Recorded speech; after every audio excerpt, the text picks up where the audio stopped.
प्रिय विद्यार्थियों, आज हम लोग पढ़ने जा रहे हैं हिंदी साहित्य का इतिहास, जो कि प्रतियोगी परीक्षाओं में बहुत लाभप्रद होती हैं।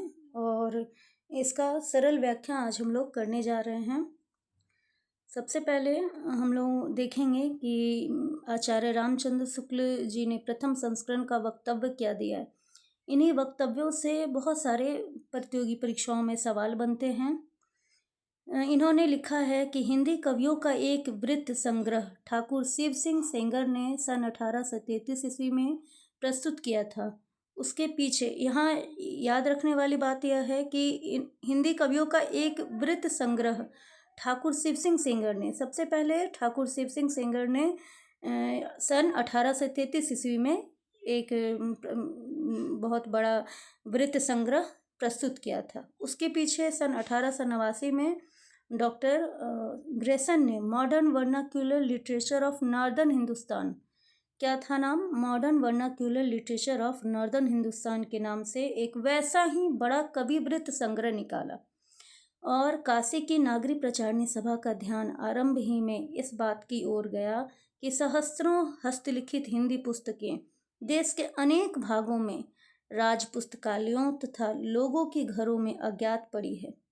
किधर इनका ध्यान गया? नागरी प्रचारणी सभा का ध्यान आरंभ से ही इस बात की ओर गया कि बहुत सारी हस्तलिखित जो पुस्तकें हैं वह राज पुस्तकालयों में पड़ी हुई है और अज्ञात सभी के घरों में भी पड़ी हुई हैं। अतः सरकार की आर्थिक सहायता से उसने नागरी प्रचारणी सभा ने सन 1900 से पुस्तकों की खोज का काम हाथ में लिया। सन 1911 तक अपनी खोज की 8 रिपोर्टों में, यहाँ ध्यान देने वाली बात यह है कि 1900 से खोज की शुरुआत की और 11 साल लगभग 1911 तक अपनी खोज को 8 रिपोर्टों में सैकड़ों अज्ञात कवियों तथा ज्ञात कवियों के अज्ञात ग्रंथों का पता लगाया। यानी 11 साल तक ये खोज किए और खोज के बाद 8 रिपोर्ट तैयार किए, जिसमें कि जितने भी ज्ञात कवि थे, जिनका नाम पता था, जिनकी रचनाओं के बारे में पता चला, और अज्ञात कवि थे, इन सब का उन्होंने पता लगाया नागरी प्रचारणी सभा ने। सन 1913 में इस सारी सामग्री का उपयोग करके मिश्र बंधुओं में 3 आते हैं, श्रीयुत पंडित श्याम बिहारी मिश्र, सुखदेव बिहारी मिश्र और गणेश बिहारी मिश्र ने अपना बड़ा भारी कविवृत्त संग्रह मिश्र बंधु विनोद, जिसमें वर्तमान काल के कवियों और लेखकों का भी समावेश किया गया है, इन तीनों भागों में प्रकाशित किया।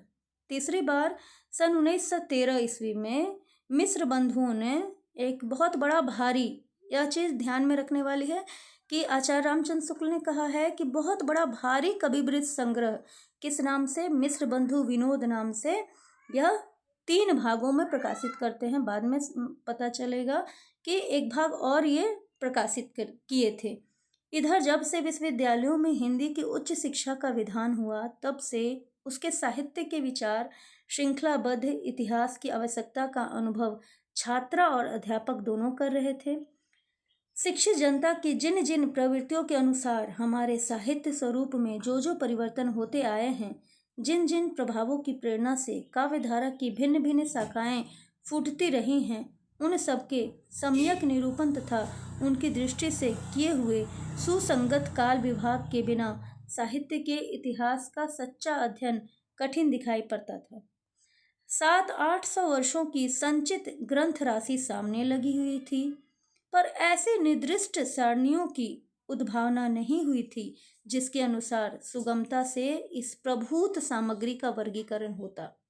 भिन्न भिन्न शाखाओं के हजारों कवियों की केवल कालक्रम से गुत्थी उपर्युक्त वृत्तमालाएं साहित्य के इतिहास के अध्ययन में कहाँ तक सहायता पहुंचा सकती थी। सारे रचना काल को केवल आदि, मध्य, पूर्व, उत्तर इत्यादि खंडों में आंख मूंदकर बांट देना, यह भी ना देखना कि खंड के भीतर क्या आता है क्या नहीं, किसी वृत्त संग्रह को इतिहास नहीं बना सकता।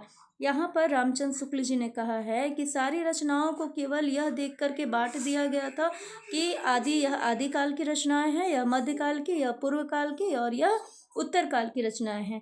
तो इन्होंने कहा है कि यह भी नहीं देखना कि खंड के भीतर क्या आता है क्या नहीं, किसी वृत्त संग्रह को इतिहास नहीं, ऐसे वृत्त संग्रह को इतिहास नहीं कहा जा सकता।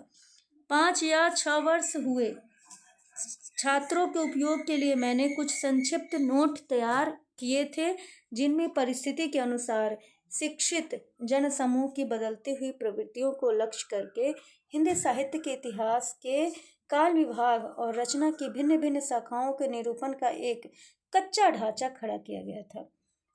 शुक्ल ने कहा है कि एक कच्चा ढांचा इन्होंने खड़ा किया था। हिंदी शब्द सागर समाप्त हो जाने पर उसकी भूमिका के रूप में भाषा और साहित्य का विकास देना भी स्थिर किया गया। अतः एक नियत समय के भीतर ही यह इतिहास लिखकर पूरा करना पड़ा। शुक्ल जी ने कहा है कि इन्होंने कच्चा ढांचा केवल तैयार किया और समय की कमी के कारण इन्हें जो है ये इतिहास लिख करके पूरा करना पड़ा। साहित्य का इतिहास लिखने के लिए जितनी अधिक सामग्री मैं जरूरी समझता था, उतनी तो उस अवधि के भीतर इकट्ठी ना हो सकी, पर जहाँ तक हो सका आवश्यक उपादान रखकर कार्य पूरा किया गया। इस पुस्तक में जिस पद्धति का अनुसरण किया गया है उसका थोड़े में उल्लेख कर देना आवश्यक जान पड़ता है। तो यहाँ पर शुक्ल जी बताते हैं कि पहले काल विभाग को लीजिए। जिस काल विभाग के भीतर किसी विशेष ढंग की रचनाओं की प्रचुरता दिखाई पड़ी, वह एक अलग काल माना गया। जैसे कि वीर गाथा काल, जैसे कि आदिकाल को इन्होंने वीर गाथा काल कहा है, तो उसमें बहुत सारी वीर चर्चाओं के बारे में वहाँ पर उन्होंने ग्रंथ देखा। ठीक है, तो यहाँ पर इन्होंने कहा है कि जिस काल विभाग के भीतर किसी विशेष ढंग की रचनाओं की प्रचुरता दिखाई पड़ी, वह एक अलग काल माना गया है और उसका नामकरण भी उन्हीं रचनाओं के स्वरूप के अनुसार किया गया है। इसी प्रकार काल का एक निर्दिष्ट सामान्य लक्षण बनाया जा सकता है। किसी एक ढंग की रचना की प्रचुरता से अभिप्राय यह है कि दूसरे ढंग की रचनाओं में से चाहे किसी एक ढंग की रचना को लें, वह परिमाण में प्रथम के बराबर ना होगी। यानी किसी एक ढंग की रचना परिमाण में, यानी जो मात्रा है, जो उसका जितनी मात्रा में जो रचनाएं की गई हैं उसमें एक दूसरे के बराबर नहीं होगी। यह नहीं कि और सब ढंगों की रचनाएं मिलकर भी उसके बराबर ना होंगी। जैसे यदि किसी काल में 5 ढंग की रचनाएं हैं तो 10, 5, 6, 7 और 2 के क्रम में मिलती हैं, तो जिस ढंग की रचना की 10 पुस्तकें हैं उसकी प्रचुरता कही जाएगी।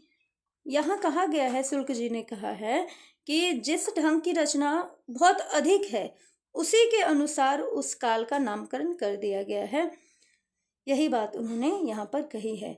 तो जिस ढंग की रचना की 10 पुस्तकें हैं उसकी प्रचुरता कही जाएगी, यद्यपि शेष और ढंग की सब पुस्तकें मिलकर 20 हैं।